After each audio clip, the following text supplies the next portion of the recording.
ാലയിൽ സംവിധാനിച്ചിരിക്കുകയാണ്. അതിലേറ്റവും പ്രധാനപ്പെട്ട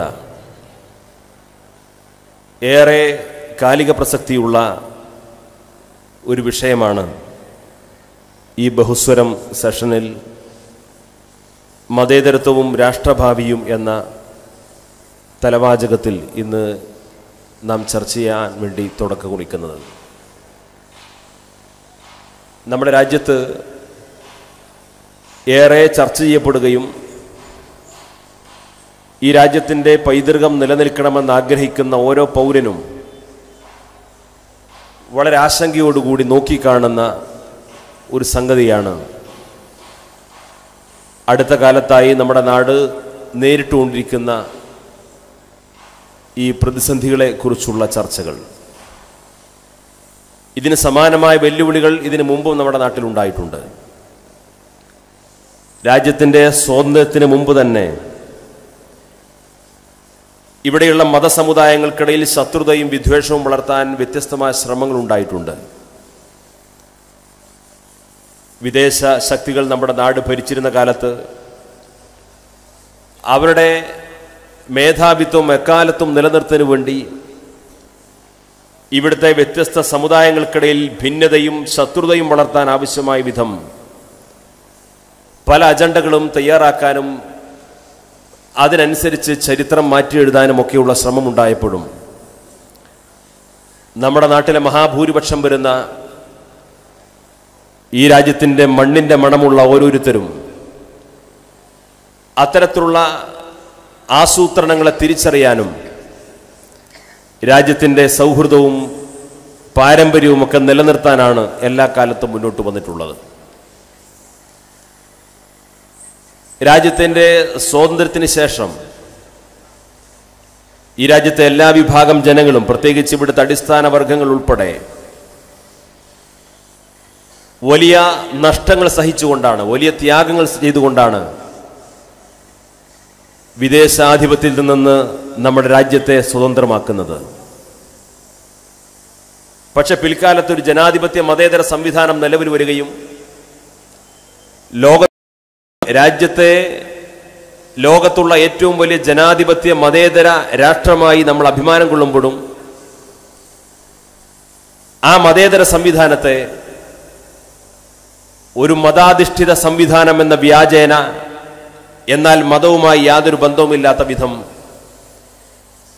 ഇവിടെ ജനങ്ങൾക്കിടയിൽ ഭിന്നിപ്പുണ്ടാക്കുക എന്ന ബോധപൂർവമായ ശ്രമങ്ങൾക്ക് വേണ്ടി പല ആളുകളും മതത്തെ ദുരുപയോഗം ചെയ്തതായിട്ട് നമുക്ക് കാണാൻ സാധിക്കും.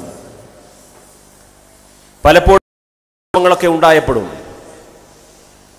അതിനെതിരായിട്ടുള്ള മാനസികമായ ചെറുത്തുനിൽപ്പ് ഇന്ത്യയിലെ ഓരോ പൗരന്റെയും ഒരു വ്യക്തിപരമായ ബാധ്യത പോലെ അവർ ഭംഗിയായി നിർവഹിക്കപ്പെട്ടു എന്നതാണ് നമുക്കൊക്കെ അഭിമാനകരമായ ഇന്നലകൾ ഓർമ്മപ്പെടുത്തിക്കൊണ്ടിരിക്കുന്ന യാഥാർത്ഥ്യങ്ങൾ. ഇന്ത്യയുടെ മതേതരത്വം എന്ന് പറയുന്നത് മതവിരുദ്ധമല്ല. എല്ലാ മതങ്ങളെയും ഉൾക്കൊള്ളുവാനും പരസ്പരം ബഹുമാനിക്കാനും പരസ്പരം സ്നേഹിക്കാനും കഴിയുന്ന തലത്തിലേക്കുള്ള ഒരു മതേതര സംവിധാനമാണ് രാജ്യത്തുള്ളത്. ഈ രാജ്യത്തിൻ്റെ ഭരണഘടനയുടെ മൗലികമായ അവകാശ തത്വങ്ങളിൽ തന്നെ ഖണ്ഡിതമായി പറയുന്ന വസ്തുത, ഈ രാജ്യത്തെ ഏത് പൗരനും, ഏത് മുസ്ലിമിനും എന്നല്ല, ഏത് ഹിന്ദുവിനും എന്നല്ല, ഈ രാജ്യത്തെ ഏത് പൗരനും അവനിഷ്ടപ്പെടുന്ന മതം സ്വീകരിക്കാം, പ്രബോധനം ചെയ്യാം, ആചരിക്കാം, അനുഷ്ഠിക്കാം. ഇതിനെല്ലാം രാജ്യത്തെ മൗലികമായ സ്വാതന്ത്ര്യമായി രാജ്യത്തെ മുഴുവൻ പൗരനും നമ്മുടെ ഭരണഘടന വകവെച്ച് നൽകുന്നു. മതവിശ്വാസിക്കും മതമില്ലാത്തവനും നിരീശ്വരവാദിക്കും ആർക്കും ഒരേപോലെ രാജ്യത്ത് ജീവിക്കാൻ ഭരണഘടനാപരമായ സംരക്ഷണവും സ്വാതന്ത്ര്യവും നമ്മുടെ രാജ്യത്ത് നൽകപ്പെടുകയാണ്. മാത്രമല്ല, മതത്തിൻ്റെ പേരിൽ കലഹങ്ങൾ ഉണ്ടാക്കാനും മതത്തിൻ്റെ പേരിൽ സംഘർഷങ്ങൾ ഉണ്ടാക്കാനും പലപ്പോഴും ശ്രമങ്ങൾ നടക്കുകയും അതിനുവേണ്ടി ബോധപൂർവം തെറ്റിദ്ധാരണകൾ പരത്താൻ ആവശ്യമായ ശ്രമങ്ങൾ നടത്തുകയും ഒക്കെ ചെയ്തപ്പെടും. അതിനെ ചെറുത്തു തോൽപ്പിക്കാൻ ആവശ്യമായ ആ മാനസികമായ ശക്തി പ്രകടിപ്പിക്കാൻ ഇന്ത്യ രാജ്യത്തെ മുഴുവൻ ജനങ്ങളും എല്ലാ കാലത്തും മുന്നോട്ട് വന്നിട്ടുണ്ട്. രാജ്യം സ്വാതന്ത്ര്യം നേടുന്നതിന് മുമ്പ് വർഷങ്ങളോളം, നൂറ്റാണ്ടുകളോളം വിവിധ മതത്തിന്റെ ആളുകൾ, മതവിശ്വാസികളായിട്ടുള്ള ആളുകൾ തന്നെ രാജ്യം ഭരിച്ചിട്ടുണ്ട്. നൂറ്റാണ്ടുകളോളം മുസ്ലിം രാജഭരണം നടന്ന മുഗൾ രാജവംശം, ഖിൽജി വംശം, ലോധി വംശം, തുഗ്ലക്ക് വംശം പോലെയുള്ള ചരിത്രത്തിൽ മുസ്ലിം രാജവംശങ്ങളായി പറയപ്പെടുന്ന ഈ രാജവംശങ്ങളൊക്കെ രാജ്യത്ത് ഭരണം നടത്തിയപ്പോഴും ആ ഭരണാധികാരികൾ ഇവിടെ നിർബന്ധ മതപരിവർത്തനത്തിന് നേതൃത്വം കൊടുത്തു എന്ന് ആധികാരികമായി ചരിത്രപരമായി ഇന്നുവരെ ആർക്കും സ്ഥിരീകരിക്കാൻ സാധിച്ചിട്ടില്ല. 2 നൂറ്റാണ്ടിലധികം ക്രൈസ്തവ മതപശ്ചാത്തലമുള്ള ആളുകൾ നമ്മുടെ രാജ്യം ഭരിച്ചിട്ടുണ്ട്. അവരൊരു പക്ഷേ വിദേശീയരായി കടന്നു വന്നവരായിരിക്കാം. ഡച്ചുകാർ, ഫ്രഞ്ചുകാർ, അതേപോലെ പോർച്ചുഗീസുകാർ, ബ്രിട്ടീഷുകാർ എന്നൊക്കെ പരിചയപ്പെടുത്തിയേക്കാം. പക്ഷെ അടിസ്ഥാനപരമായി ക്രൈസ്തവ സമുദായത്തിൽ ജനിച്ചു വളർന്നവരാണ് അന്ന് നമ്മുടെ രാജ്യം ഭരിച്ചിരുന്നത്. അവരും നിർബന്ധമായി അവരുടെ മതത്തിലേക്ക് ഇവിടെയുള്ള ആളുകളെ ചേർക്കുന്നതിനു വേണ്ടി ഒരു സമ്മർദ്ദമോ പ്രലോഭനമോ ഉണ്ടാക്കിയെന്ന് ചൂണ്ടിക്കാണിക്കാൻ സാധിച്ചില്ല. രാഷ്ട്രീയമായ ആധിപത്യത്തിനു വേണ്ടി, രാഷ്ട്രീയമായ സ്വാധീനം നേടുന്നതിനു വേണ്ടി അത്തരത്തിലുള്ള അവരുടേതായ രാഷ്ട്രീയമായ വഴികൾ സ്വീകരിച്ചു എന്നതിനേക്കാൾ അപ്പുറം മതത്തെ ഇത്തരത്തിലുള്ള സമ്മർദ്ദ ശക്തിയായി ഉപയോഗപ്പെടുത്താൻ നമ്മുടെ രാജ്യത്തിന്റെ സ്വാതന്ത്ര്യത്തിന് മുമ്പ് പോലും ഇവിടെ ശ്രമങ്ങൾ ഉണ്ടായിട്ടില്ല. പക്ഷേ പിൽക്കാലത്തൊരു ഭരണഘടനയും ഒരു ജനാധിപത്യ സംവിധാനവും ലോകത്തിന് മുമ്പിൽ അഭിമാനിക്കാൻ കഴിയുന്ന നല്ലൊരു വ്യവസ്ഥയും ഒക്കെ ഉണ്ടായിട്ട് പോലും പലപ്പോഴും അതിനെ തകിടം മറിക്കാനുള്ള ബോധപൂർവമായ ശ്രമമാണ് നമ്മുടെ നാട്ടിൽ ഇന്ന് നടന്നുകൊണ്ടിരിക്കുന്നത്. നമുക്കറിയാം, ഇന്ന് ഘർ വാപ്പസി പോലെയുള്ള മുദ്രാവാക്യം ഉയർത്തിപ്പിടിച്ചുകൊണ്ട് വളരെ ബോധപൂർവമായി ഇവിടുത്തെ ജനങ്ങൾക്കിടയിൽ തെറ്റിദ്ധാരണയും ആശയക്കുഴപ്പം സൃഷ്ടിക്കാൻ വേണ്ടിയിട്ടുള്ള ശ്രമങ്ങൾ നടക്കുന്നു.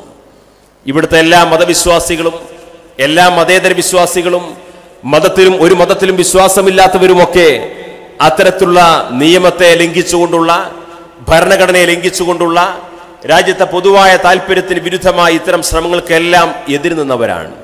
ഇത്തരത്തിലുള്ള വലിയ മുദ്രാവാക്യം ഉയർത്തിപ്പിടിച്ചുകൊണ്ടിരിക്കുന്ന ആളുകൾക്ക് പോലും ജനസംഖ്യാപരമായി കേവലം 38% ജനങ്ങളുടെ വോട്ട് മാത്രമേ ലഭ്യമായിട്ടുള്ളൂ എന്ന് തിരിച്ചറിയുമ്പോൾ ഇത്തരത്തിലുള്ള രാജ്യത്തിന്റെ പൈതൃകത്തിന് തുരങ്കം വെക്കുന്ന ആളുകൾ ഉയർത്തിപ്പിടിക്കുന്ന മുദ്രാവാക്യത്തെ അനുകൂലിക്കുന്നവർ വളരെ ചെറിയൊരു ന്യൂനപക്ഷം മാത്രമാണ് എന്ന് നമുക്ക് തിരിച്ചറിയാൻ സാധിക്കും. നമുക്കറിയാം, ഇന്ന് നമ്മുടെ നാട് ഭരിച്ചുകൊണ്ടിരിക്കുന്ന നരേന്ദ്രമോദി സർക്കാരുമായി ബന്ധപ്പെട്ട് ഇതിനെ തുലനം ചെയ്തുകൊണ്ടുള്ള ചർച്ചകൾ നടക്കാറുണ്ട്. ആ ഭരണകൂടം നമ്മുടെ രാജ്യത്ത് അധികാരത്തിന്റെ കസേരയിൽ വന്നിരിക്കുന്ന ഘട്ടത്തിൽ വലിയ ആശങ്കയോടുകൂടി മതേതര സമൂഹം നോക്കിക്കണ്ട ഒരു യാഥാർത്ഥ്യമുണ്ടായിരുന്നു. അതിനുശേഷം ഇവിടെ ചില സംസ്ഥാനങ്ങളിൽ നടന്ന തെരഞ്ഞെടുപ്പുകളിലും അതിന്റെ തരംഗമാണുള്ളത് എന്ന് പറഞ്ഞുകൊണ്ട് ആശങ്ക വർദ്ധിക്കുന്ന കാഴ്ചയാണ് നമ്മൾ കണ്ടത്. പക്ഷേ പിൽക്കാലത്ത് ഏതാനും മാസങ്ങൾ പിന്നിട്ടപ്പോഴേക്ക് അവരുടെ അജണ്ടകൾ ഒന്നൊന്നായി പുറത്തെടുക്കാൻ തുടങ്ങുകയും ഭരണകൂടം, ഭരണാധികാരികളൊക്കെ പൂർണ്ണമായി മൗനം പാലിക്കുന്ന സാഹചര്യം ഉണ്ടാവുകയും ഭരണകൂടങ്ങളുടെ മൗനാനുവാദത്തോടുകൂടി രാജ്യത്തിന്റെ ഭരണഘടനയെയും രാജ്യത്തിന്റെ പൈതൃകത്തെയും രാജ്യത്ത് നിലനിൽക്കുന്ന മതസ്വാതന്ത്ര്യത്തെയും ഒക്കെ ലംഘിച്ചുകൊണ്ടുള്ള ചില നീക്കങ്ങൾ നടക്കുന്നു എന്ന് തിരിച്ചറിവുണ്ടായപ്പോ പ്രധാനമന്ത്രി പോലും അതിനോട് നിസ്സംഗതയോടുകൂടി മൗനം പാലിച്ചുകൊണ്ടിരിക്കുന്ന ഒരു ഘട്ടം വന്നപ്പോഴാണ് ഇക്കഴിഞ്ഞ ഏതാനും ആഴ്ചകൾക്ക് മുമ്പ് ഡൽഹിയിൽ നിയമസഭാ തെരഞ്ഞെടുപ്പ് വന്നത്.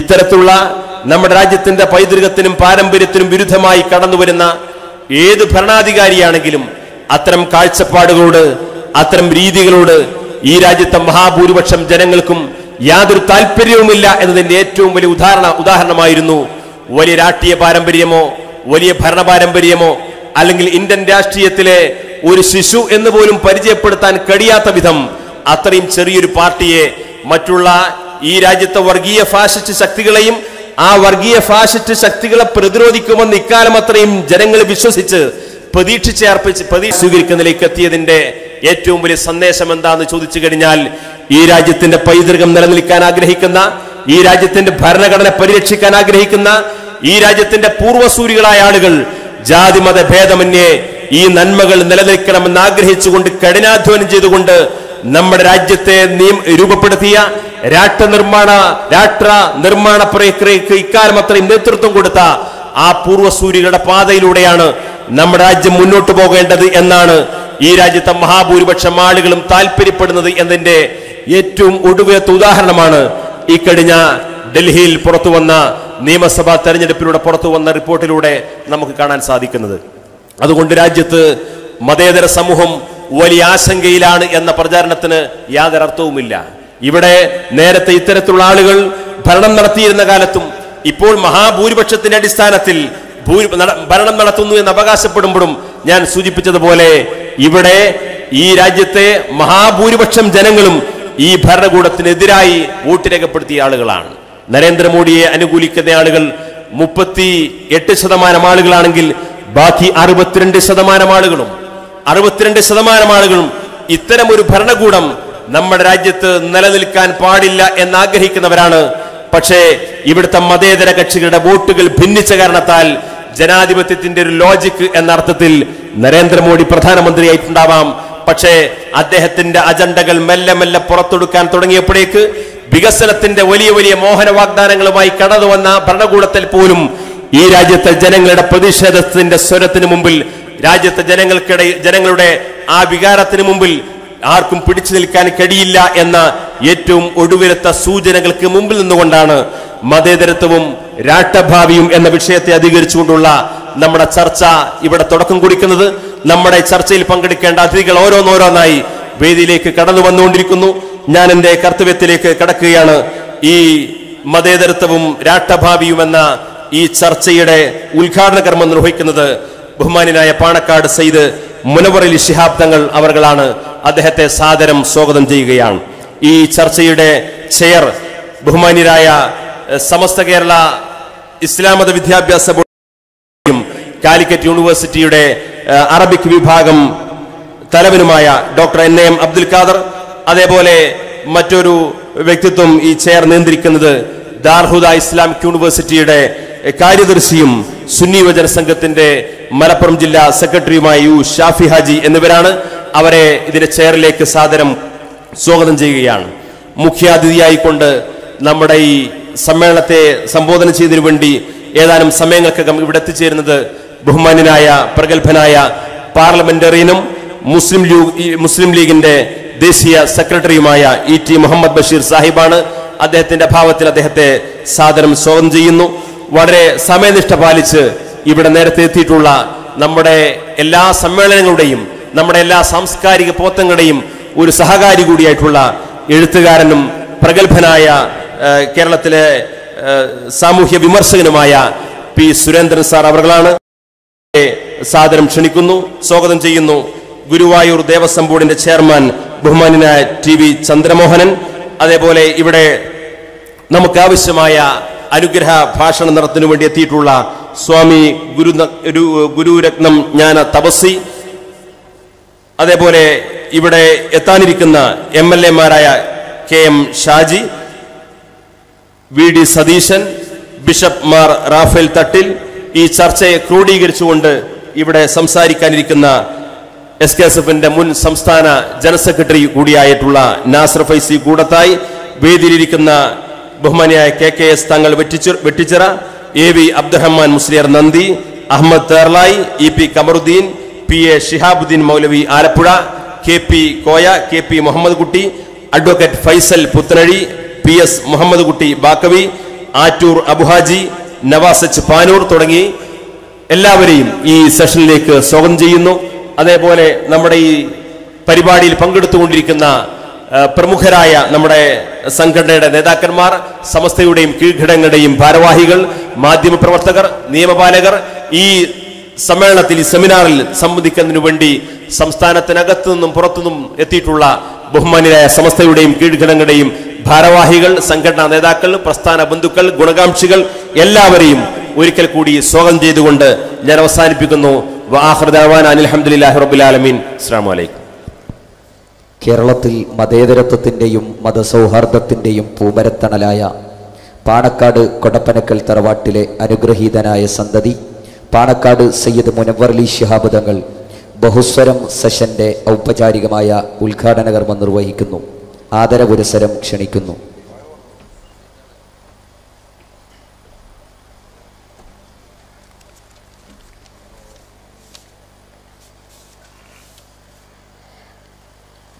السلام عليكم ورحمة الله وبركاته.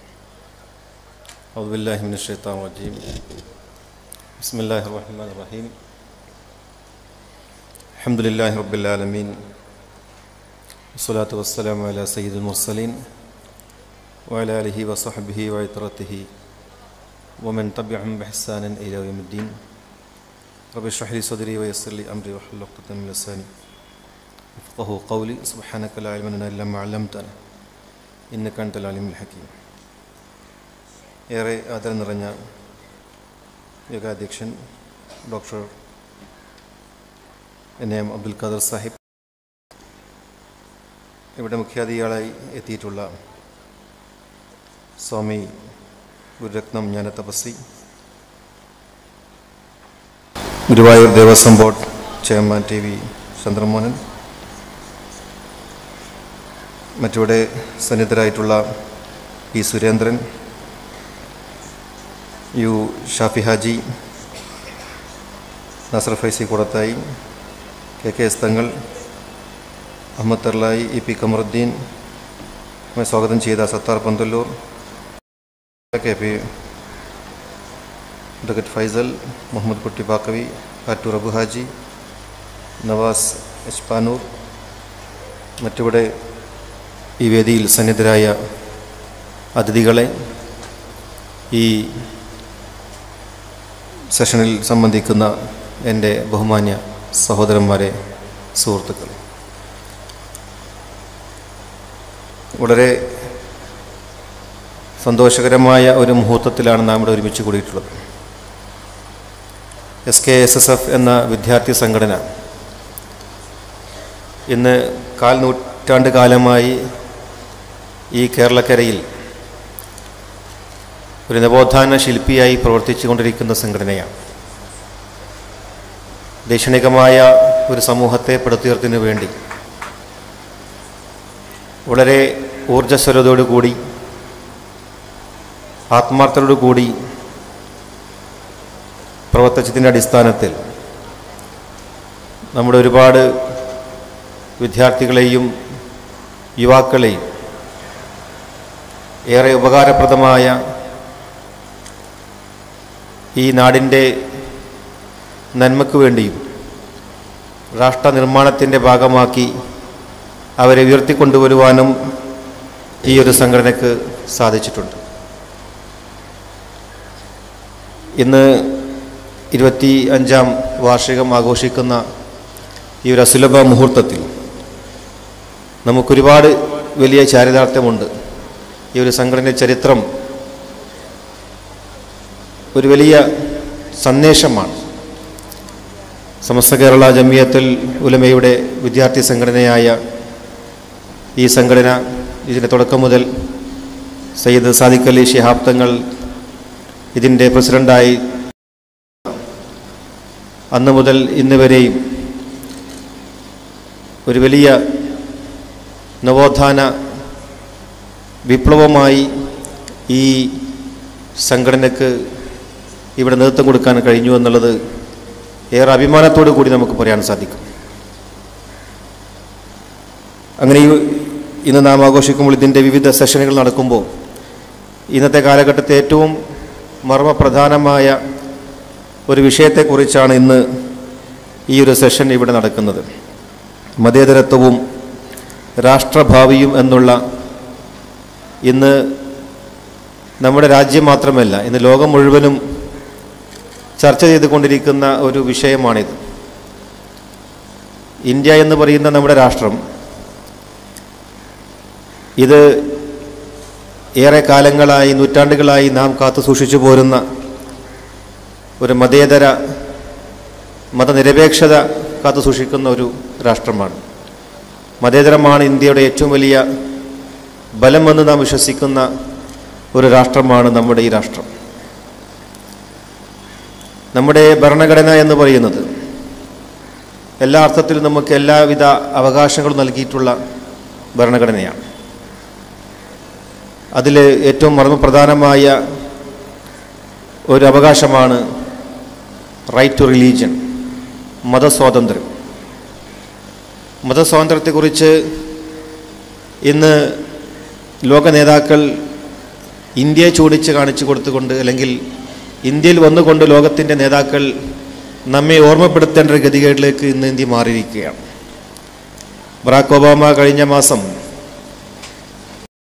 ഡൽഹിയിലെ ടൗൺ ഹാൾ പ്രസംഗത്തിൽ സൂചിപ്പിക്കുകയുണ്ടായി, ഒരിക്കലും അത്തരത്തിലുള്ള സ്റ്റേറ്റ്സ്മാൻ നമ്മുടെ രാജ്യത്ത് വന്ന് നമ്മെ ഓർമ്മിപ്പിക്കേണ്ടതല്ല അത്തരമൊരു കാര്യം. പക്ഷേ നമ്മുടെ രാഷ്ട്രത്തിൻ്റെ ഭദ്രതയ്ക്കും നമ്മുടെ രാഷ്ട്രത്തിൻ്റെ സുരക്ഷിതത്തിനും ഏറെ അനിവാര്യമായ ഒന്നാണ് നമ്മുടെ മതസ്വാതന്ത്ര്യം, റിലീജിയസ് ടോളറൻസ്. അത്തരമൊരു മതസ്വാതന്ത്ര്യം ഇന്നിവിടെ ഇല്ലാതാവുകയും മതങ്ങൾക്കിടയിലുള്ള അകൽച്ച കൂടുകയും മതസാഹോദര്യം ഇല്ലാതാവുകയും ചെയ്തുകൊണ്ടിരിക്കുന്ന സാഹചര്യം ഇവിടെ വന്നുകൊണ്ടിരിക്കുകയാണ്. അവിടെയാണ് ഇത്തരമൊരു ബഹുസ്വര സമൂഹം ഇവിടെ ജീവിക്കുമ്പോൾ, നാം ജീവിക്കുന്നത് ഒരു ബഹുസ്വര സമൂഹത്തിലാണ്. വിവിധ മതവിശ്വാസികൾ ഇവിടെ ജീവിക്കുന്നു, വിവിധ സംസ്കാരങ്ങൾ ഇവിടെയുണ്ട്, വിവിധ ഭാഷകൾ ഇവിടെയുണ്ട്. ആ ഭാഷകൾ, അത്തരത്തിലുള്ള ഒരു വൈവിധ്യം, ഡൈവേഴ്സിറ്റി ഇവിടെ നിലനിൽക്കുകയാണ്. ആ ഡൈവേഴ്സിറ്റി നിലനിൽക്കുമ്പോൾ അതിലുള്ള ഒരു വലിയ ഏകത്വം, യൂണിറ്റി ഇൻ ഡൈവേഴ്സിറ്റി എന്നുള്ളത് നാം വളരെ അഭിമാനപൂർവ്വം നമ്മൾ പറയാറുണ്ട്. അത്തരമൊരു വലിയ അന്തരീക്ഷത്തിൽ നാം ജീവിക്കുമ്പോൾ ഈ ഇന്ത്യ രാജ്യമെന്ന് പറയുന്നത് നമ്മുടേതാണ്. രാജ്യത്തിൻ്റെ മക്കളെന്ന് പറയുന്നത് ഇവിടുത്തെ എല്ലാ പൗരന്മാരുമാണ്. അതേത് വിശ്വാസമാവട്ടെ, ഏത് ദേശക്കാരാവട്ടെ, ഏത് ഭാഷക്കാരാവട്ടെ, ആ ഒരു ഇന്ത്യൻനെസ് എന്നുള്ള ഫീലിംഗ് നമ്മൾ സ്കൂളുകളിൽ ചെറുപ്പത്തിൽ അസംബ്ലിയിൽ വളരെ അഭിമാനത്തോടു കൂടി നമ്മൾ സത്യപ്രതിജ്ഞ ചൊല്ലാറുണ്ട്. All Indians are my brothers and sisters. എല്ലാ ഇന്ത്യക്കാരും എൻ്റെ സഹോദരി സഹോദരന്മാരാണ്. ആ സാഹോദര്യബോധം ഇന്ന് ഇല്ലാതായിക്കൊണ്ടിരിക്കുന്ന ഒരു കാഴ്ച പലയിടങ്ങളും നമുക്ക് കാണാൻ നമുക്ക് സാധിക്കുന്നുണ്ട്.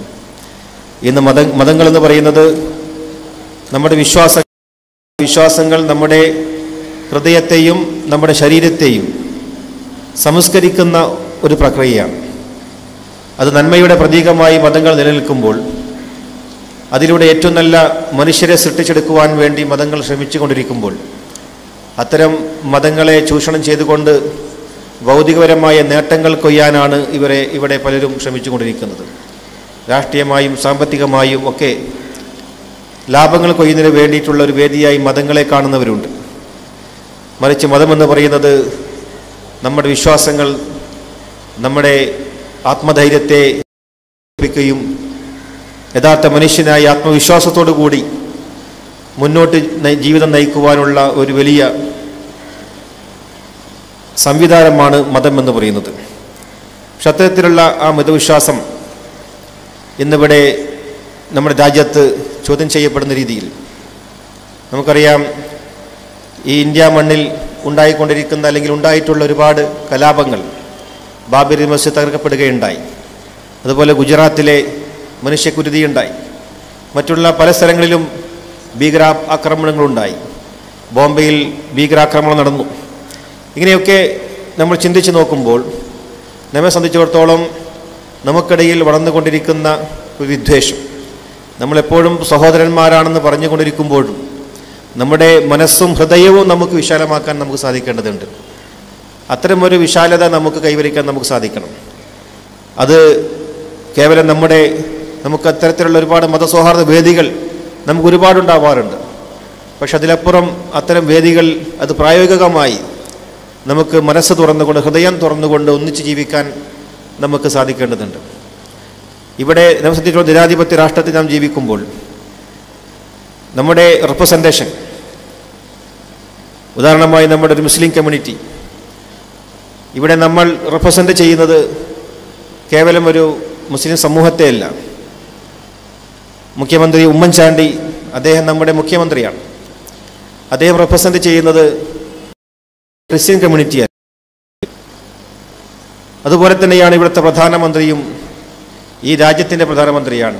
ഒരു പ്രത്യയശാസ്ത്രത്തിൻ്റെയോ ഒരു വിശ്വാസത്തിൻ്റെയോ പ്രതിദാനം ചെയ്യുന്നതല്ല ഇവിടുത്തെ പ്രധാനമന്ത്രി എന്ന് പറയുന്നത്. എല്ലാവരുടെയും ആവശ്യങ്ങൾക്ക് വേണ്ടി, എല്ലാവരുടെയും ഉന്നമനത്തിന് വേണ്ടി പ്രവർത്തിക്കാൻ നമുക്ക് സാധിക്കേണ്ടതുണ്ട്. അത്തരത്തിലുള്ള ഒരു വിശാലമായ കാഴ്ചപ്പാടോടുകൂടി നമ്മൾ മനസ്സ് തുറന്നുകൊണ്ട് മുന്നോട്ട് പോകാൻ നമുക്ക് സാധിക്കേണ്ടതുണ്ട്. കേരളമെന്ന് പറയുന്നത് ഇത്തരം കാര്യങ്ങളിൽ നൂറ്റാണ്ടുകളായി നമ്മൾ കാത്തു സൂക്ഷിച്ചു പോന്നിട്ടുള്ള ഒരു വലിയ പൈതൃകം. ഇവിടുത്തെ മത സാമുദായിക നേതാക്കൾ ഒന്നിച്ചു നിന്നുകൊണ്ട് ഈ രാഷ്ട്രത്തിൻ്റെ ഭദ്രതയ്ക്ക് വേണ്ടി ഒരുമിച്ച് കൂടിയിട്ടുള്ള അല്ലെങ്കിൽ ഒരുമിച്ച് പ്രവർത്തിച്ചിട്ടുള്ള പ്രവർത്തനം, അതാണ് സാമൂതിരി രാജാവിൻ്റെ പിന്നിൽ അടിയുറച്ച് വിശ്വസിച്ചുകൊണ്ട് അല്ലെങ്കിൽ അദ്ദേഹത്തിൻ്റെ പിന്നിൽ അണിനിരന്നുകൊണ്ട് അവിടുത്തെ ഹൈന്ദവരും അവിടുത്തെ ക്രൈസ്തവരും മുസൽമാനും ഒന്നിച്ചു നിന്നുകൊണ്ട് വൈദേശികാധിപത്യത്തെ ഒന്നിച്ച് പോരാടുവാൻ വേണ്ടി നമുക്ക് മുന്നോട്ട് വരാൻ സാധിച്ചിട്ടുണ്ട്. അപ്പോൾ അതിവിടെ കാണിക്കുന്നത് നമ്മുടെ ഒരു രാഷ്ട്രീയപരമായ ഈ രാഷ്ട്രത്തോടുള്ള ഒരു വലിയ കമ്മിറ്റ്മെൻ്റാണ്.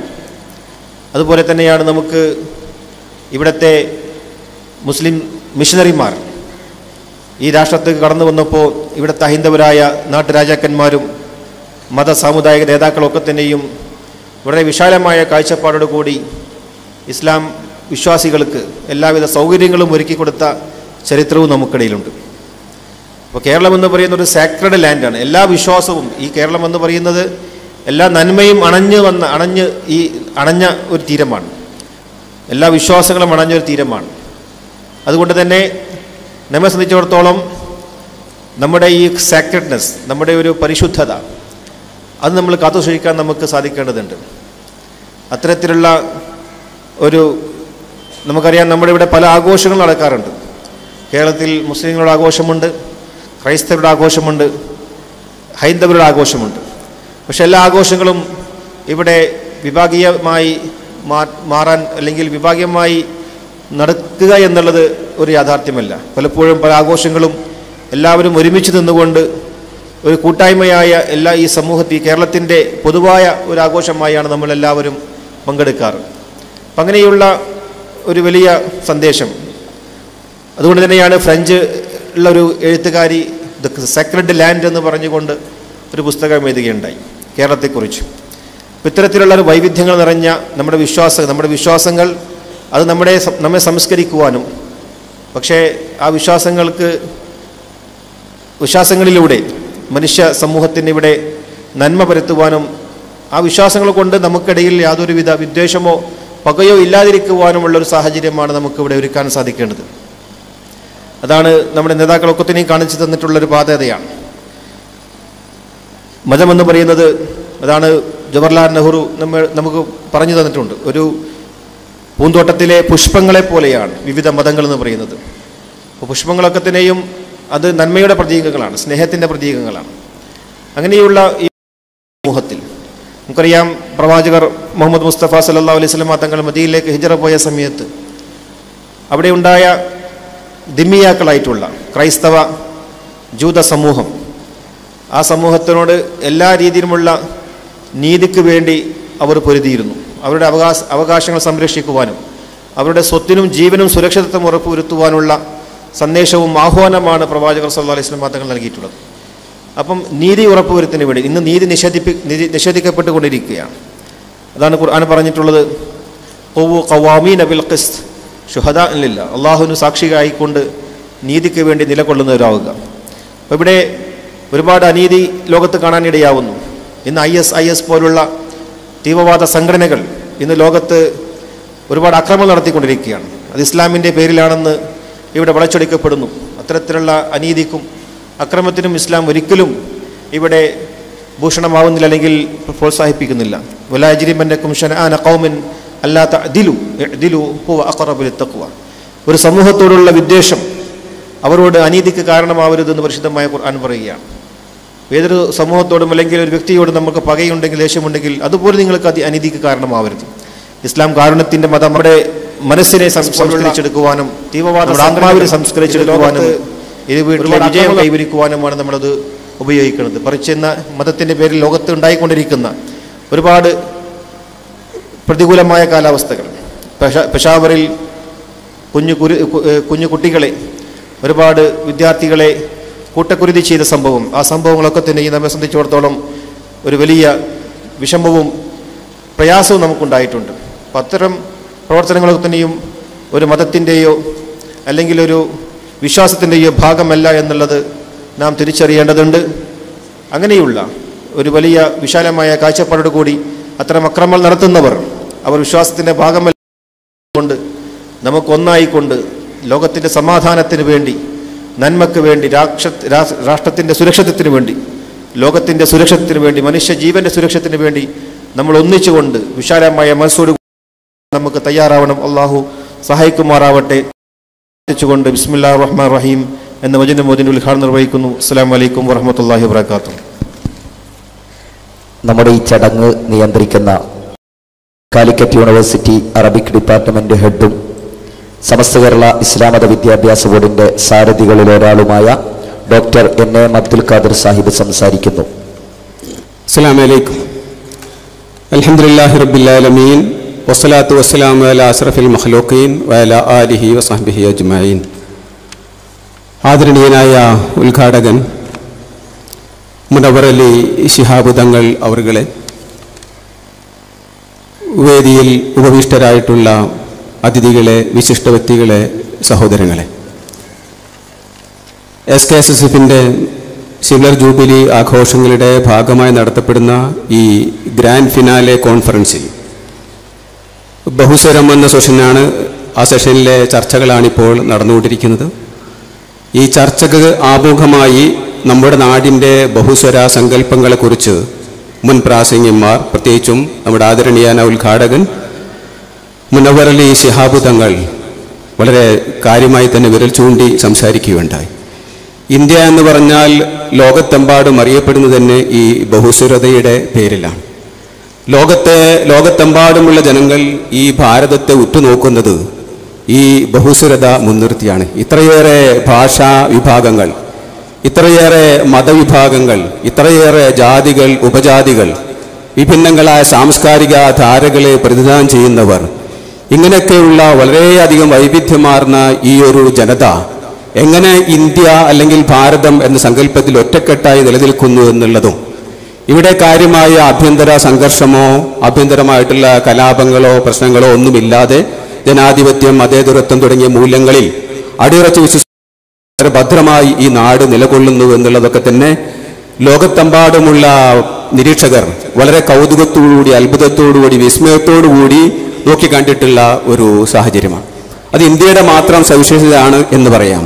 ഒരു വളരെ വ്യാപകമായിട്ടുള്ള ഒരു വംശീയ കലാപമോ മതത്തിൻ്റെ പേരിലും ജാതിയുടെ പേരിലും അതുപോലെ തന്നെ ഉള്ള ഭാഷയുടെ പേരിലും മറ്റ് സാംസ്കാരിക ധാരകളുടെ പേരിലുമൊക്കെയുള്ള വലിയ കലാപങ്ങൾ, ആഭ്യന്തര യുദ്ധത്തിൻ്റെ പക്കത്തോളം എത്തിയുള്ള സംഭവ വികാസങ്ങളൊന്നും തന്നെ അത്തരത്തിലുള്ള ഒന്നും തന്നെ ഈ രാജ്യത്ത് ഉണ്ടായിട്ടില്ല എന്നുള്ളത് എക്കാലത്തും വലിയ അഭിമാനത്തോടുകൂടി നാം അനുസ്മരിച്ചു കൊണ്ടിരുന്നതുമാണ്.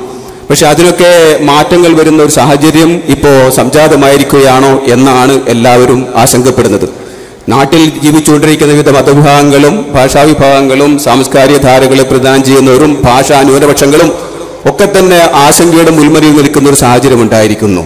ഇന്ത്യയിലൊട്ടാകെ തന്നെ പല ഭാഗങ്ങളിലും വലിയ വലിയ വിദ്വേഷജനകമായിട്ടുള്ള പ്രഖ്യാപനങ്ങൾ ഉണ്ടായിരിക്കുന്നു. സമൂഹങ്ങളെ ഭിന്നിപ്പിക്കുന്ന, മതപരമായി ധ്രുവീകരിക്കപ്പെടുന്ന രൂപത്തിലുള്ള സന്യാസവേഷം പൂണ്ട ആളുകൾ ഇന്ന് പോലും ഉണ്ടായിരിക്കുന്നു.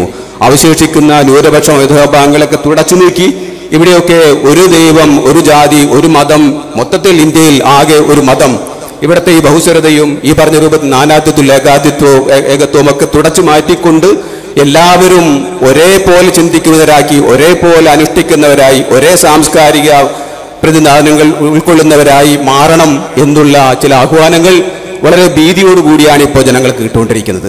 നമുക്കറിയാം, ഇന്ത്യയുടെ പല ഭാഗങ്ങളിലും ക്രൈസ്തവ ദേവാലയങ്ങൾക്ക് നേരെ, ക്രൈസ്തവ വിദ്യാഭ്യാസ സ്ഥാപനങ്ങൾക്ക് നേരെയൊക്കെ നടന്നുകൊണ്ടിരിക്കുന്ന കയ്യേറ്റങ്ങൾ, അതുപോലെ ഈ മുൻകഴിഞ്ഞ ഗവൺമെന്റിന്റെ ഒക്കെ കാലത്ത് ഏറ്റുമുട്ടൽ നാടകങ്ങളുടെ പേരിലും ന്യൂനപക്ഷങ്ങൾക്കെതിരായിട്ടുള്ള ആസൂത്രിതമായിട്ടുള്ള വംശഹത്യാപരമായിട്ടുള്ള പ്രവർത്തനം നടത്തിയതിന്റെ പേരിലൊക്കെ ഇരുട്ടറകളിൽ അടക്കപ്പെട്ട ആളുകളെ ഓരോരുത്തരായി പുറത്തു വന്നുകൊണ്ട് അവരുടെ വിശ്വരൂപം പ്രകടിപ്പിച്ചുകൊണ്ടിരിക്കുന്ന സന്ദർഭങ്ങൾ, ഇങ്ങനെയൊക്കെയുള്ള, അതുപോലെ തന്നെ ഗർവാപ്പസി തുടങ്ങിയിട്ടുള്ള പ്രഖ്യാപനങ്ങളിൽ എല്ലാവരും തന്നെ ഒരേ മതത്തിലേക്ക് ലയിച്ചു ചേരേണ്ടവരാണ്. മുമ്പെല്ലാവരും ഒരേ മതക്കാരായിരുന്നു, അതുകൊണ്ട് ഇനിയും അങ്ങനെ തന്നെ ആവണം എന്ന രൂപത്തിലുള്ള ആഹ്വാനങ്ങളും പ്രവർത്തനങ്ങളും ആ രൂപത്തിലുള്ള പല രീതിയിലുള്ള നീക്കങ്ങളും ലോകത്ത് ഈ ഇന്ത്യ രാജ്യത്ത് നടന്നുകൊണ്ടിരിക്കുന്നു. ഇതൊക്കെ ഇപ്പോൾ ലോകം തന്നെ ഇന്ത്യയെക്കുറിച്ചുള്ള ഇമേജ് ലോകത്തിന്റെ മുമ്പിൽ തന്നെ വളരെ കളങ്കപ്പെട്ടിരിക്കൊണ്ടിരിക്കുന്ന സാഹചര്യത്തിലാണ് നാം ഇപ്പോൾ ഇവിടെ ബഹുസ്വരതയെക്കുറിച്ച് സംസാരിച്ചു കൊണ്ടിരിക്കുന്നത്. ഇവിടെ നടക്കാൻ പോകുന്ന ഈ ചർച്ച വളരെ പ്രസക്തമാണ്. വിഭിന്നമായ ചിന്താധാരകളെ പ്രതികരിച്ചുകൊണ്ടുള്ള ഒട്ടേറെ പ്രമുഖ വ്യക്തികൾ ഇവിടെ നമ്മെ അഭിസംബോധന ചെയ്യാൻ വേണ്ടി കാത്തിരിക്കുകയാണ്. ഈ ഒരു സന്ദർഭത്തിൽ ആമുഖ ഭാഷണം എന്ന നിലക്ക് കൂടുതൽ എന്തെങ്കിലും പറയണമെന്ന് ആഗ്രഹിക്കുന്നില്ല. ചർച്ചയ്ക്ക് വഴി തുറന്നുകൊണ്ട് നമ്മുടെ പിന്നിലുള്ള പ്രഗത്ഭരായിട്ടുള്ള നമ്മുടെ അതിഥികൾക്ക് സ്ഥലം ഒഴിഞ്ഞുകൊടുത്തുകൊണ്ട് ഞാൻ അവസാനിപ്പിക്കുകയാണ്. വാഹിർ ദഅവാന അൽഹംദുലില്ലാഹി റബ്ബിൽ ആലമീൻ. അസ്സലാമു അലൈക്കും. ചമ്മാട് ദാറുൽ ഹുദ ഇസ്ലാമിക് യൂണിവേഴ്സിറ്റിയുടെ സഹകാര്യദർശിയും സമസ്തയുടെയും കീഴ്ഘടകങ്ങളുടെയും സാരഥികളിൽ ഒരാളുമായ യു ഷാഫി ഹാജി ചമ്മാട് സംസാരിക്കുന്നു. അസ്സലാമു അലൈക്കും വറഹ്മത്തുള്ളാഹി വബറകാതുഹു. ബിസ്മില്ലാഹിർ റഹ്മാനിർ റഹീം. അൽഹംദുലില്ലാഹി റബ്ബിൽ ആലമീൻ.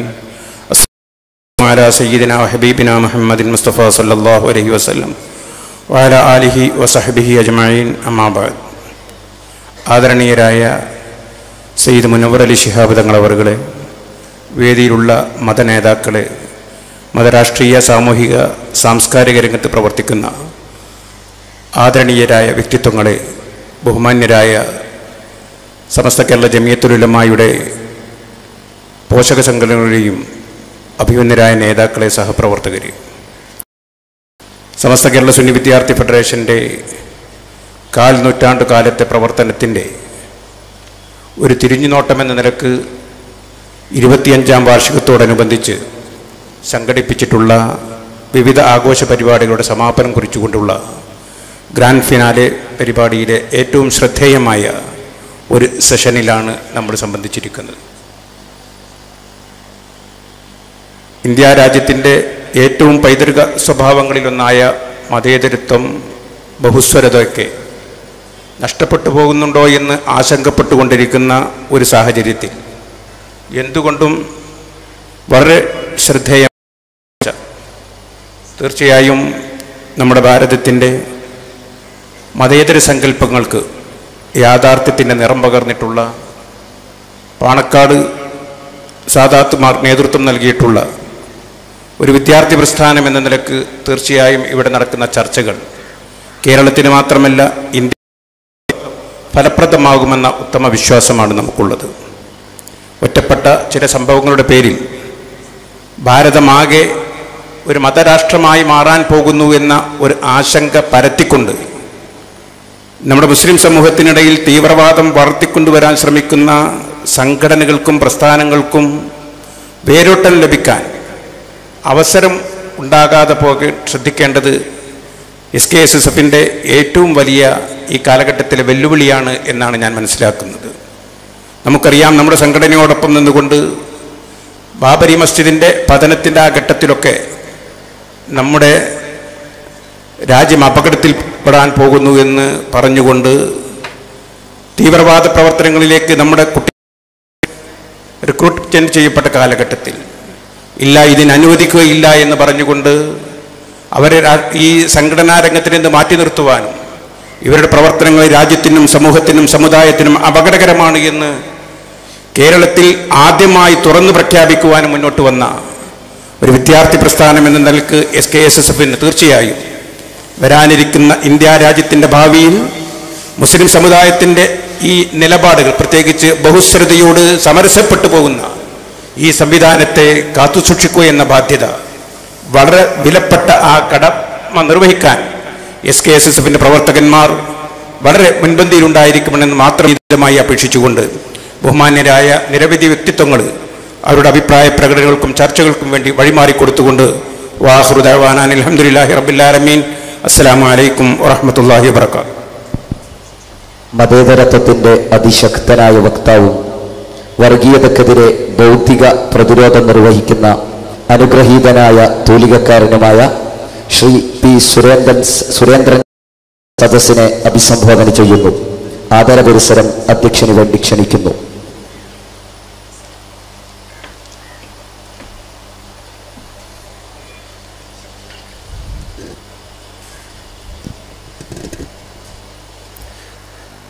അധ്യക്ഷവേദിയിലെ ബഹുമാന്യ വ്യക്തിത്വങ്ങളെ, SKSSF എന്ന് പറയുന്ന ആത്മീയ നവോത്ഥാന പ്രസ്ഥാനത്തിൻ്റെ സിൽവർ ജൂബിലിയുടെ ഭാഗമായിട്ടാണ് ഇന്നിവിടെ ഗ്രാൻഡ് ഫിനാലെ എന്ന് പറയുന്ന ഒരു മഹാസമ്മേളനം നടക്കുന്നത്. ആ സമ്മേളനത്തോടനുബന്ധിച്ചാണ് ബഹുസ്വരതയെക്കുറിച്ചുള്ള ഈ ഒരു സംവാദ സദസ്സും ഇവിടെ നടക്കുന്നത്. ഇതിൽ വളരെ വ്യത്യസ്തരായിട്ടുള്ള ആളുകൾ പങ്കെടുക്കുന്നുണ്ട്. രാഷ്ട്രീയ രംഗത്ത് പ്രവർത്തിക്കുന്നവർ, ആത്മീയ രംഗത്ത് തന്നെ വ്യത്യസ്തങ്ങളായ ആത്മീയ പരിസരങ്ങളിൽ നിന്ന് വരുന്നവർ, ബഹുമാന്യനായിട്ടുള്ള E.T. മുഹമ്മദ് ബഷീർ നമ്മൾ അഭിസംബോധന ചെയ്യാൻ വേണ്ടി കടന്നു വരികയാണ്. E.T. പോലുള്ള വ്യക്തിത്വങ്ങൾ, ഇങ്ങനെ വളരെ ബഹുസ്വരതയെക്കുറിച്ചുള്ള ഒരു സംവാദ സദസ്സാണ് ഇവിടെ നടക്കുന്നത്. ഇതിനോടൊപ്പം നമ്മുടെ ഈ ബഹുസ്വരതയെക്കുറിച്ച് നമുക്ക് സംസാരിക്കേണ്ടി വരുന്ന ഒരു സാഹചര്യം സമീപകാലത്ത് ഇന്ത്യയിൽ രൂപപ്പെട്ടു വന്നിട്ടുള്ള അസ്വസ്ഥതകളും ഇന്ത്യയെ വളരെ മതാത്മകമായിട്ടുള്ള ഒരു രാഷ്ട്രമാക്കി മാറ്റിയെടുക്കാൻ വേണ്ടിയുള്ള ശ്രമങ്ങൾ നടക്കുന്നുവോ എന്നുള്ള ആശങ്കകളൊക്കെയാണ് ബഹുസ്വരതയെ സംബന്ധിച്ച് വീണ്ടും വീണ്ടും ആവർത്തിച്ചുകൊണ്ട് സംവാദത്തിൽ ഏർപ്പെടാൻ നമ്മെ പ്രേരിപ്പിക്കുന്നു. ഇന്ത്യയിൽ നമ്മൾ എന്നും പറയുന്നത് പോലെ ഇന്ത്യയുടെ വലിയ ഒരു ഭാഗ്യം എന്ന് പറയുന്നത് ഇന്ത്യയുടെ ഈ ബഹുസ്വരമായ ഒരു ഘടനയും ഗാന്ധിയൻ ആദർശങ്ങളുടെ ആഴമേറിയ ഒരു സ്വാധീനവുമാണ്. അതുകൊണ്ട് തന്നെ ഒരു മത തീവ്രവാദ പ്രസ്ഥാനങ്ങളെക്കുറിച്ച് നമ്മൾ പറയുമ്പോൾ, അത്തരത്തിലുള്ള മത തീവ്രവാദ പ്രസ്ഥാനങ്ങൾ രൂപപ്പെട്ടു വരുമ്പോൾ അതിനെ തന്നെ സ്വയം തിരുത്തുകയും ഉള്ളിൽ നിന്ന് അതിനെ ടോപ്പഡോ ചെയ്ത് തകർക്കുകയും ചെയ്യുന്ന തരത്തിലുള്ള പ്രസ്ഥാനങ്ങളുണ്ട്. അത്തരത്തിലുള്ള ഒരു മഹാപ്രസ്ഥാനത്തിന്റെ സമ്മേളനമാണ് ഇവിടെ നടക്കുന്നത്. അതിനൊരിക്കലും അത് ഒരു ഭീകരവാദത്തിലേക്ക് കൊണ്ടുപോകില്ല. അതിനുള്ളിൽ തന്നെ അതിനെ ശുദ്ധീകരിച്ചെടുക്കുന്ന ഒരു നവോത്ഥാനത്തിന്റെ ഒരു തലമുണ്ടാവും. അതാണ് പ്രത്യേകിച്ചും ഈ സുന്നി മൂവ്മെന്റുകൾക്ക് വയ്ക്കാനുള്ള ഒരു വലിയ ഒരു മനുഷ്യകുലത്തിന് മുമ്പിൽ ഇത് വെച്ചിട്ടുള്ള അതിന്റെ ആത്മീയ സ്വഭാവം അതാണ്. മാത്രമല്ല അതിന്റെ സൂഫി ധാരകൾ. മതത്തെ സംബന്ധിച്ചിടത്തോളം മതം എപ്പോഴൊക്കെ തന്നെയും ഒരു പ്രദേശത്തിന്റെ അധികാരം പിടിച്ചെടുക്കാൻ വേണ്ടിയിട്ടുള്ള കർക്കശമായ പ്രവർത്തനങ്ങളിൽ എപ്പോഴാണോ മതം അതിന്റെ പ്രവർത്തനത്തിലേക്ക് വരുന്നത്, അപ്പോഴേക്കും സമുദായത്തിൽ വലിയ അസ്വസ്ഥതകളുണ്ടാവും ആണ്. മതത്തെപ്പോഴും അതിന്റെ ആത്മീയ പരിസരത്ത് നിന്നുകൊണ്ട് തന്നെയാണ് കാണേണ്ടത്. കാരണം മതരാഷ്ട്രവാദങ്ങൾ, ബഹുസ്വര സമൂഹത്തിനെ സംബന്ധിച്ചിടത്തോളം മതരാഷ്ട്രവാദങ്ങൾ പരിപൂർണമായിട്ടും റദ്ദു ചെയ്യപ്പെടേണ്ട ഒന്നാണ്. അതുകൊണ്ടാണ് എനിക്ക് തോന്നുന്നത് കേരളത്തിലെ സുന്നി മൂവ്മെന്റുകൾ ഒരു കാലഘട്ടത്തിൽ പോലും, SKSSF പോലുള്ള പ്രസ്ഥാനങ്ങൾ ഒരു കാലഘട്ടത്തിൽ പോലും ഇത്തരത്തിലുള്ള മതരാഷ്ട്രവാദത്തെ അത് പിന്തുണച്ചില്ല എന്ന് മാത്രമല്ല, ഇന്ത്യൻ ദേശീയതയ്ക്കൊപ്പം നിൽക്കാൻ അത് ശ്രമം നടത്തുകയും ചെയ്തു എന്നുള്ളത് ഏറ്റവും പ്രധാനമായ കാര്യമാണ്. അങ്ങനെയുള്ള ഈ ദേശീയതയുടെ കൂടെ അത് നിലനിൽക്കുക, അതിന് ആത്മീയ തലത്തിൽ അതിന് നിലനിൽക്കുക എന്നുള്ളതൊക്കെ വളരെ പ്രധാനമായ കാര്യമാണ്. ഇപ്പൊ പലതരത്തിലും നമുക്കതിന് ഉപയോഗിക്കാം.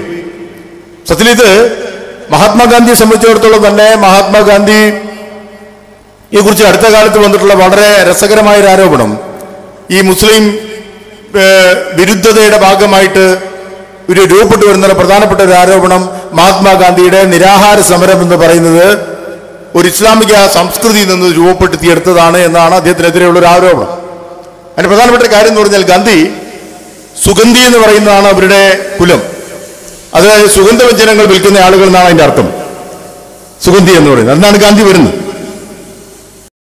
സുഗന്ധവ്യഞ്ജനങ്ങൾ വിൽക്കുന്നവരിൽ ഗാന്ധി തന്നെ തന്റെ ആത്മകഥയിൽ പറയുന്നുണ്ട്, അദ്ദേഹത്തിന്റെ കുലദൈവ പ്രതിഷ്ഠയുള്ള സ്ഥലത്ത് ഖുർആൻ എന്ന് പറയുന്ന വേദഗ്രന്ഥവും ആരാധനയ്ക്ക് വേണ്ടി വെച്ചിരുന്നു എന്ന് മഹാത്മാഗാന്ധി അദ്ദേഹത്തിന്റെ ആത്മകഥയിൽ പറയുന്നത്. ഡോക്ടർ എം ഗംഗാധരന്റെ പ്രശസ്തമായിട്ടുള്ള ഗാന്ധി എന്ന പുസ്തകം വായിച്ചു കഴിഞ്ഞാൽ ഇതിനെ സംബന്ധിച്ചുള്ള വിശദമായ എന്ന് വെച്ചാൽ അങ്ങനെ തന്നെയാണ് ഗാന്ധി രൂപപ്പെട്ടു വന്നത്. അപ്പൊ ആ ഗാന്ധിയെ സംബന്ധിച്ചിടത്തോളം ഗാന്ധി ഈ തരത്തിൽ ഹൈന്ദവരാക്കി മാറ്റാനുള്ള ശ്രമം ഒരു ഭാഗത്ത് നടന്നു. എന്ന് പറഞ്ഞപ്പോഴാണ് വേറൊരു തരത്തിൽ ഈ ഹൈന്ദവരുടെ മുന്നേറ്റത്തിന്റെ ഭാഗമായി ഗാന്ധി എന്ന് പറയുന്ന ഒരു വിഗ്രഹത്തെ പലതരത്തിൽ ഇസ്ലാമിക സ്വാധീനമാണ് അദ്ദേഹത്തിൽ മുന്നിട്ട് നിൽക്കുന്നത്, അതുകൊണ്ട് അദ്ദേഹം നിരാഹാര സമരത്തെ അത്തരത്തിൽ ഉപയോഗിച്ചു എന്നുള്ള പ്രചരണങ്ങളിലേക്ക് കൊണ്ടുവരുന്നു. യഥാർത്ഥത്തിൽ ഗാന്ധി ഉപയോഗിക്കുന്നത് ജൈന മതക്കാരുടെ ഒരു വടക്കിരിക്കൽ എന്ന് പറയുന്ന ഒരു സംഗതിയുണ്ട്. അത് അവരുടെ ആത്മീയമായിട്ടുള്ള ഒരു സ്വയം മരണമാണ്. അതാണ് വടക്കിരിക്കൽ എന്ന് പറയുന്നത്. ഒരു പൊളിറ്റിക്കൽ വെപ്പണായിട്ട് മഹാത്മാഗാന്ധി ഉപയോഗിക്കുകയാണ് ചെയ്തത്. എന്ന് പറഞ്ഞാൽ, നിങ്ങൾ എൻ്റെ സ്വാതന്ത്ര്യം നിങ്ങൾ നിഷേധിക്കുകയാണെങ്കിൽ ഞാൻ തെരുവിൽ ബോംബോ മിസൈലായിട്ട് പൊട്ടിത്തെറിച്ച് നിങ്ങളെ മുഴുവൻ തകർത്ത് കളയുമെന്നല്ല പറയുന്നത്, ഞാൻ എൻ്റെ ജീവൻ വെടിഞ്ഞു കളയുമെന്നാണ് പറയുന്നത്. അതാണ് ഏറ്റവും പ്രധാനമായ കാര്യം. ഇതാണ് ഇതിന്റെ ഒരു ആണിക്കല്ലെന്ന് പറയുന്നത്. ഇതാണ് അഹിംസാ അവബോധത്തിന്റെയും ആണിക്കല്ലതാണ്. അപ്പൊ ഇതിലേക്ക് ഗാന്ധിയെ തന്നെ നയിക്കുന്നതിൽ ഒരു വലിയ പാരമ്പര്യമുണ്ട്. ജൈന പാരമ്പര്യമുണ്ട്, പാരമ്പര്യമുണ്ട്, ബൗദ്ധ പാരമ്പര്യമുണ്ട്. ഇപ്പൊ എന്ത് പറ്റുമെന്ന് വെച്ചാൽ, ഈ അധികാരത്തിന് വേണ്ടി ഉപയോഗിക്കുമ്പോൾ പലപ്പോഴും ഈ കാവ്യ നൃത്തം തന്നെ യഥാർത്ഥത്തിൽ ഈ തരത്തിൽ ഉപയോഗിക്കുന്ന രസകരമായിട്ടുള്ള ഒരു കഥ ബുദ്ധന്റെ ചരിത്രത്തിലുണ്ട്. ബുദ്ധഭഗവാൻ കൊട്ടാരം വിട്ട് വരുന്ന സമയത്ത് അദ്ദേഹത്തിന്റെ കയ്യിലുണ്ടായിരുന്നത് ഈ ഗൗതമ ഗോത്രത്തിന്റെ രത്നങ്ങൾ പതിച്ചിട്ടുള്ള വളരെ വില കൂടിയ ഒരു വസ്ത്രമായിരുന്നു ബുദ്ധന്റെ കയ്യിലുണ്ടായിരുന്നത്. അങ്ങനെയാണ് കൊട്ടാരം ഉപേക്ഷിച്ചു വരുന്നത്.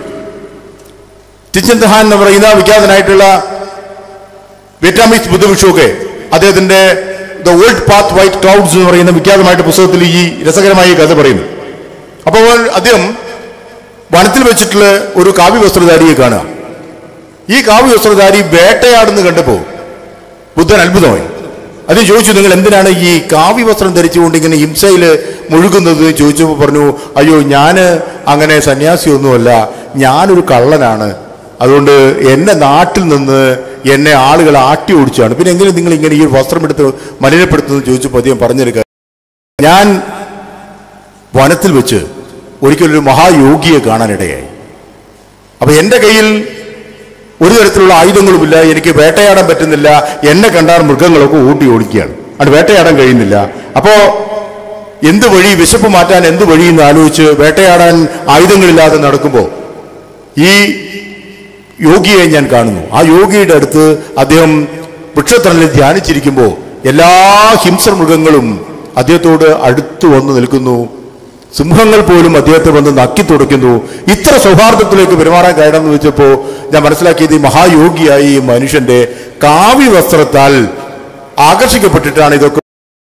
അങ്ങനെയാണെങ്കിൽ ഒരു കാവ്യ വസ്ത്രം കിട്ടിയാൽ ഈ മൃഗങ്ങളൊക്കെ എൻ്റെ അടുത്ത് വരുമല്ലോ, എങ്കിൽ പിന്നെ എനിക്ക് വളരെ പെട്ടെന്ന് തന്നെ ഇവയെ വേട്ടയാടിക്കൊന്ന് എനിക്ക് എൻ്റെ വിശപ്പ് മാറ്റാമല്ലോ എന്ന് കരുതുകയും ഒരു കുളത്തിൽ ഈ യോഗിവര്യൻ കുളിക്കാനിറങ്ങിയപ്പോൾ അദ്ദേഹത്തിന്റെ ഒരു കാവ്യ വസ്ത്രം മോഷ്ടിച്ച് ഞാൻ അവിടുന്ന് രക്ഷപ്പെട്ടതാണ് എന്ന് പറയുന്ന ഒരു കാര്യമുണ്ട്. ഞാൻ പറഞ്ഞ ഈ തരത്തിൽ ഉപയോഗിക്കപ്പെടുകയാണ് യഥാർത്ഥത്തിൽ ഈ ഒരു കാവ്യ പോലും. മോദി പോലും ഈ കാവ്യയിലൂടെ അവതരിപ്പിക്കപ്പെടുന്നുണ്ട്. പക്ഷേ നമ്മൾ മനസ്സിലാക്കുന്ന പോലെ ഇന്ത്യൻ സൈക്കിളിനെ സംബന്ധിച്ചിടത്തോളം ഈ ഒരു ഭീതി, ന്യൂനപക്ഷങ്ങളെ സംബന്ധിച്ചിടത്തോളം ഉള്ള ഒരു ഭീതി രൂപപ്പെട്ടു വരുന്നതിൽ ബാബറി മസ്ജിദിന് വലിയൊരു പങ്കുണ്ട്. ബാബറി മസ്ജിദിന്റെ തകർച്ച തൊട്ടാണ് ഇന്ത്യയിലുടനീളം മുസ്ലിം സമുദായത്തിൽ പോലും ഭീകര സംഘടനകളൊക്കെ രൂപപ്പെട്ടു വരുന്നത്. അത് ഉപയോഗിച്ചുകൊണ്ടാണ് അവർ വരുന്നത്. അത് തകർക്കപ്പെട്ടതിന്റെ ഒരു വലിയ ഉത്തരവാദിത്വം നമ്മൾ ഹിന്ദുത്വ ശക്തികളുടെ മേൽ ആരോപിക്കുമ്പോൾ തന്നെ അത് സംരക്ഷിച്ചെടുക്കുന്നതിൽ കോൺഗ്രസ് പോലുള്ള ദേശീയ പ്രസ്ഥാനങ്ങൾ അമ്പെ പരാജയപ്പെട്ടു. അതിന് വലിയൊരു വലിയ മഹാവലയമായി നിന്നുകൊണ്ട് അതിനെ സംരക്ഷിച്ചെടുക്കാൻ സാധിച്ചില്ല എന്നത് ഇന്ത്യൻ മതേതരത്വം ആദ്യമായി നേരിട്ട ഒരു വലിയ ഭീഷണിയായിരുന്നു എന്ന് കൂടി നമ്മൾ തിരിച്ചറിയണം. അതായിരുന്നു അങ്ങനെ വേണ്ടത്. ഇതൊരിക്കലും തകർക്കപ്പെടാൻ അനുവദിക്കേണ്ടതായിരുന്നു. ഇവിടെ കമ്മ്യൂണിസ്റ്റുകളൊക്കെ വാതോരാതെ സംസാരിക്കും. പക്ഷെ ഇവർക്കൊന്നും തന്നെ ഈ ബാബറി മസ്ജിദിന് ചുറ്റും അസാധാരണമായ ഒരു മനുഷ്യബലമായി നിന്നുകൊണ്ട് ഇതിനെ സംരക്ഷിച്ചെടുക്കാൻ സാധിച്ചില്ല എന്ന് ഞാൻ പറഞ്ഞു. എപ്പോഴും ഈ സാമൂഹ്യമായ ഇത്തരം ഉത്തരവാദിത്തങ്ങളിൽ നിന്ന് നമ്മൾ പിൻവാങ്ങുകയാണ് ചെയ്യുന്നത്. സാധാരണ നമ്മൾ പറയുന്നത് മതത്തിന്റെ പേരിൽ വലിയ സംഘർഷങ്ങൾ നടക്കുന്നു, സാമുദായികമായ അസ്വസ്ഥതകൾ ഉണ്ടാകുന്നു എന്ന് പറയുമ്പോൾ തന്നെ ഇത് മതത്തിന്റെ പേരിൽ മാത്രമല്ല എന്ന യാഥാർത്ഥ്യം കൂടി നമ്മൾ തിരിച്ചറിയണം. ഇന്ദിരാഗാന്ധിയുടെ വധത്തിന് ശേഷം ഡൽഹിയിലുണ്ടായിട്ടുള്ള അഴിഞ്ഞാട്ടം മുഴുവൻ നിയന്ത്രിച്ചത് യഥാർത്ഥത്തിൽ ഏതെങ്കിലും മതപ്രസ്ഥാനങ്ങളായിരുന്നില്ല എന്ന് കൂടി നമ്മൾ തിരിച്ചറിയേണ്ടതുണ്ട്. ഇപ്പൊ നാദാപുരത്ത് നടന്ന അതിഭയാനകവും ഹീനവുമായിട്ടുള്ള ഒരു കൊലപാതകത്തെ സമ്പൂർണമായി തന്നെ ഞാൻ തള്ളിക്കളയാണ്. ഞാൻ ആ കൊലപാതകത്തെ അപലപിക്കുകയും അവിടെ അഴുവാൽ വെട്ടേറ്റ് മരിച്ചിട്ടുള്ള കുട്ടിക്ക് വേണ്ടി ഞാൻ പ്രാർത്ഥിക്കുകയും അവന്റെ അച്ഛനമ്മമാരുടെ വേദനകൾക്കൊപ്പം പങ്കിടുകയും നിൽക്കുകയും ചെയ്യുന്ന സമയത്ത് തന്നെയും അവിടെ നൂറുകണക്കിന് വീടുകൾ കോടാനുകോടി രൂപ കൊള്ളയടിക്കപ്പെടുകയും തകർക്കപ്പെടുകയും ചെയ്തത് ആരുടെ നേതൃത്വത്തിലാണ് എന്ന് കൂടി നമ്മൾ അറിയേണ്ടി വരും. അപ്പൊ കേരളത്തെ സംബന്ധിച്ചിടത്തോളം വിവരാവകാശ നിയമപ്രകാരം ഒരു രേഖ പരിശോധിച്ചു കഴിഞ്ഞാൽ മതമൗലികവാദത്തിന്റെ പേരിലായിരിക്കില്ല കേരളത്തിൽ ഏറ്റവും കൂടുതൽ കൊലപാതകങ്ങൾ നടന്നിട്ടുണ്ടാവുക. ആ കൊലപാതകങ്ങളൊക്കെ നടന്നിട്ടുള്ളത് CPM-ന്റെയും RSS-ന്റെയും നേതൃത്വത്തിലായിരിക്കും എന്നുള്ള ഒരു മഹാസത്യവും നമ്മൾ മൂടി വെക്കാൻ പോയിട്ട് കാര്യമൊന്നുമില്ല. ഇതൊക്കെയാണ് യാഥാർത്ഥ്യമാണ്. യാഥാർത്ഥ്യം പറയുമ്പോൾ ആളുകൾ മുഖം തുളിച്ചിട്ട് കാര്യമില്ല. എന്ന് വെച്ചാൽ ഇത്തരത്തിലുള്ള സംഘർഷപൂരിതമായ ഒരു സൊസൈറ്റിയെ ഉണ്ടാക്കിയെടുക്കുന്നതിൽ മതസംഘടനകൾക്ക് മാത്രമല്ല ഭൗതികവാദ സംഘടനകൾക്കൊക്കെ അതിൻ്റെതായിട്ടുള്ള പങ്ക് എപ്പോഴും വഹിച്ചിട്ടുണ്ട്.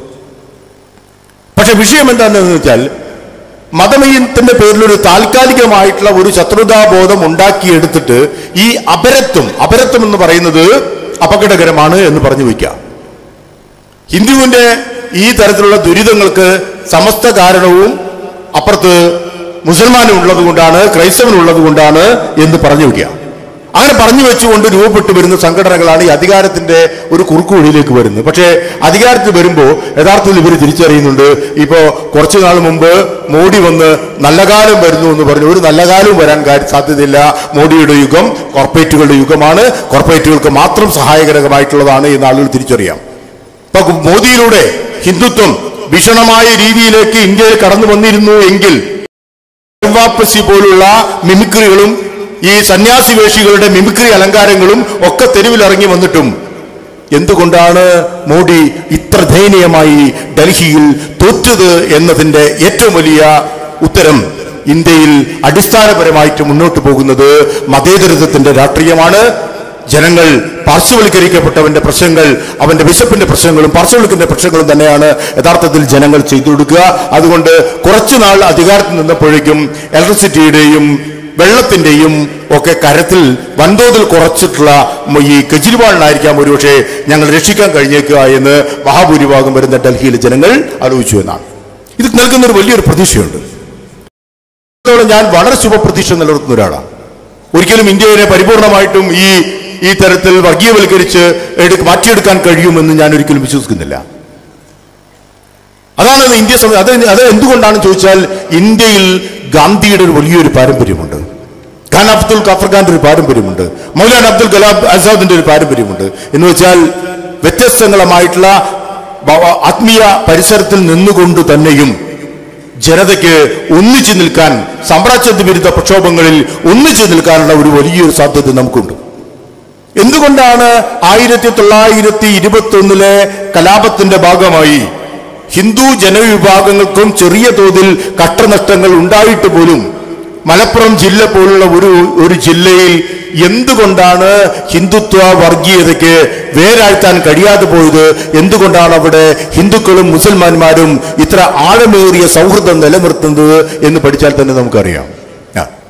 അതങ്ങനെയാണ്, കഴിഞ്ഞിട്ടില്ല. ഇപ്പൊ ഞാൻ തന്നെ പറയാം, എന്റെ കുടുംബത്തിന്റെ വലിയൊരു പാരമ്പര്യം എന്ന് പറയുന്നത് എന്റെ മുത്തശ്ശൻ വലിയ മന്ത്രവാദിയും നാട്ടുവൈദ്യനുമായിരുന്നു. ആ നാട്ടുവൈദ്യന് മാപ്പിള കലാപകാരികളിൽ നിന്നാണ് അദ്ദേഹത്തിന് വെട്ടേറ്റത്. അദ്ദേഹത്തിന്റെ 3 വിരല് തൂങ്ങിയാടി.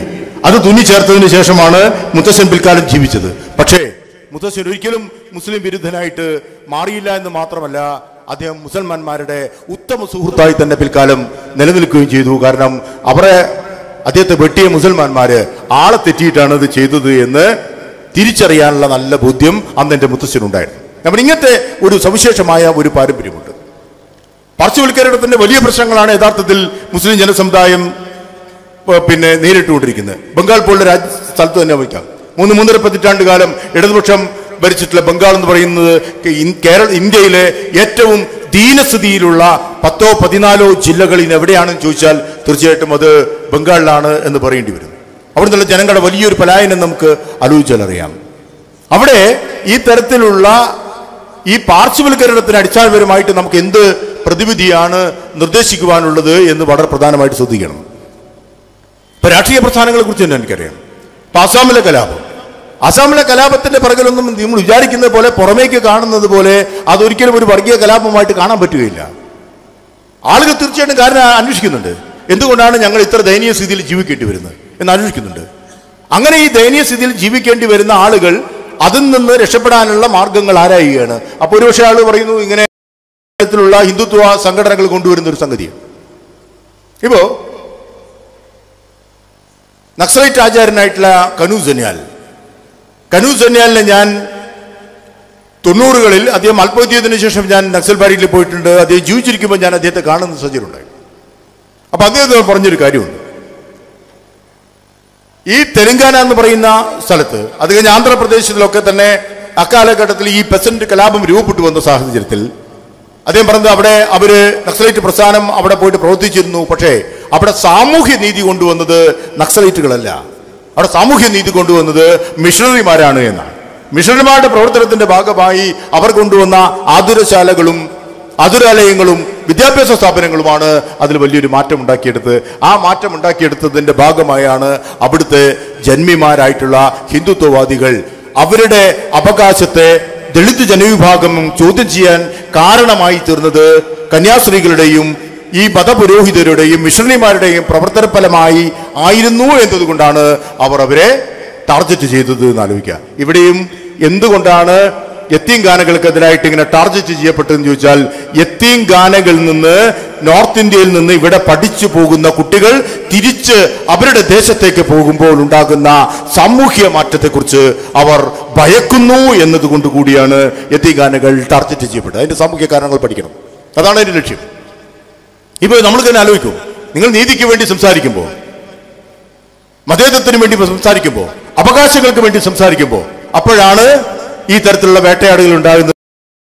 നിങ്ങൾ ചെറിയൊരു ലോകത്ത് പ്രാർത്ഥനകളിലും നിസ്കാരത്തിലും ഒക്കെ ആയിട്ട് നോമ്പ് നൂറ്റും കഴിഞ്ഞു കൂടുകയാണെങ്കിൽ ഒരു പ്രശ്നം ഉണ്ടാവില്ല.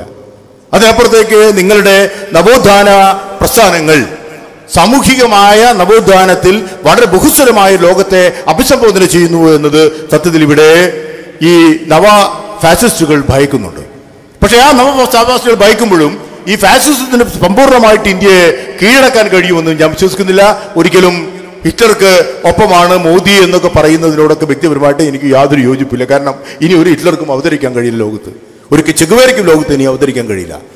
കാരണം അത് അത്രമാത്രം ഈ പിന്നെ എന്താ പറയാ, നമ്മൾ ഈ പറയുന്ന പുതിയ കാലഘട്ടത്തിലെ നവമാധ്യമങ്ങളുടെ ലോകത്താണ് നമ്മൾ സാധിക്കുന്നത്.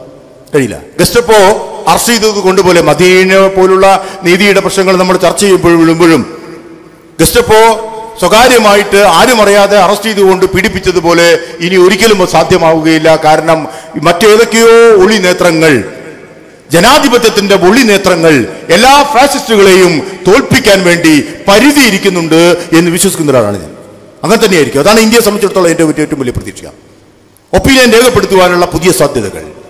നിങ്ങൾ ഏത് തരത്തിലുള്ള അഭിപ്രായമാണോ നിങ്ങൾക്ക് രേഖപ്പെടുത്തേണ്ടത്, ഒക്കെയും നമസ്കരിച്ചു കഴിഞ്ഞാലും നിങ്ങൾക്ക് ഫേസ്ബുക്കിലൂടെ, വാട്സപ്പിലൂടെ, മറ്റ് നവമാധ്യമങ്ങളിലൂടെ, ഇനി വരാനിരിക്കുന്ന പുതിയ മാധ്യമങ്ങളിലൂടെ നിങ്ങൾക്ക് ജനാധിപത്യപരമായി ഇത് മുന്നോട്ട് വയ്ക്കാമെന്നുള്ളതാണ്. ഇപ്പൊ നമ്മൾ ആലോചിച്ച് നോക്കും. കഴിഞ്ഞ ദിവസം ഒരു വ്യവസായി അദ്ദേഹത്തിന്റെ പണത്തിന്റെ ഹുങ്ക് കൊണ്ടാണ് ഒരു പാവപ്പെട്ട മനുഷ്യനെ കൊന്നു കളഞ്ഞപ്പോ സത്യത്തിൽ അയാൾക്ക് ഇനി ഒരിക്കലും രക്ഷപ്പെടാൻ കഴിയാത്ത വിധത്തിലേക്ക് അയാളെ കുടുക്കിക്കളയുന്നതും ആ ക്രിമിനലിനെ കുടുക്കിക്കളയുന്നതും യഥാർത്ഥത്തിൽ ഈ പുതിയ മാധ്യമ അവബോധവും അതിന്റെ പ്രസരണവും അതിന്റെ ആപ്ലിക്കേഷനുമാണ് എന്നുള്ളത് നമ്മൾ മനസ്സിലാക്കേണ്ടത്. അങ്ങനത്തെ ഒരു കാലഘട്ടത്തിൽ തീർച്ചയായിട്ടും മോഡിയും റദ്ദ് ചെയ്യപ്പെടും. യഥാർത്ഥത്തിൽ സംഭവിച്ചതെന്ന് വെച്ച് കഴിഞ്ഞാൽ, ഞാൻ പൗരോഹിത്യ സംഭവത്തോട് എപ്പോഴും പറയാറുള്ളൊരു കാര്യം, നിങ്ങൾ രാഷ്ട്രീയ പ്രസ്ഥാനങ്ങളെ പിന്തുണയ്ക്കുന്നതിനേക്കാൾ വലുതായി നിങ്ങൾ പ്രസ്ഥാനങ്ങളെ പിന്തുണയ്ക്കണമെന്നാണ് ഞാൻ പൗരോഹിത്യത്തോട് എപ്പോഴും പറയാം. നിങ്ങൾ അതാണ് ചെയ്യേണ്ടത്. ഏറ്റവും പ്രധാനമായിട്ടുള്ളത് പൗരാവകാശം തന്നെയാണ്. സിവിൽ സൊസൈറ്റി, സിവിൽ സൊസൈറ്റിയുടെ ഒരു പുതിയ രാഷ്ട്രീയത്തിന്റെ പുതിയ സാധ്യതയാണ് സത്യത്തിൽ കെജ്രിവാൾ പോലും മുന്നോട്ട് വയ്ക്കുന്നത്. അതിനർത്ഥം ഭാവി കെജ്രിവാളിൻ്റെതാണ് എന്ന് പറയാനൊന്നുമില്ല ഞാൻ ശ്രമിക്കുന്നത്. ഭാവി ആരുടേതാണെന്നൊന്നും എനിക്ക് അറിഞ്ഞുകൂടാ, അത് ആരുടേതെങ്കിലും ആകട്ടെ.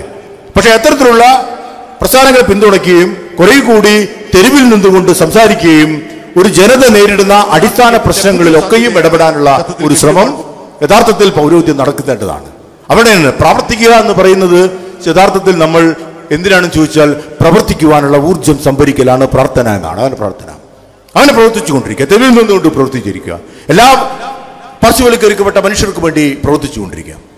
അങ്ങനെയാണ്. അങ്ങനെ വരുന്നത് മാത്രമേ ഒരു മതേതരത്തെ നമ്മൾ എടുക്കാൻ കഴിയൂ.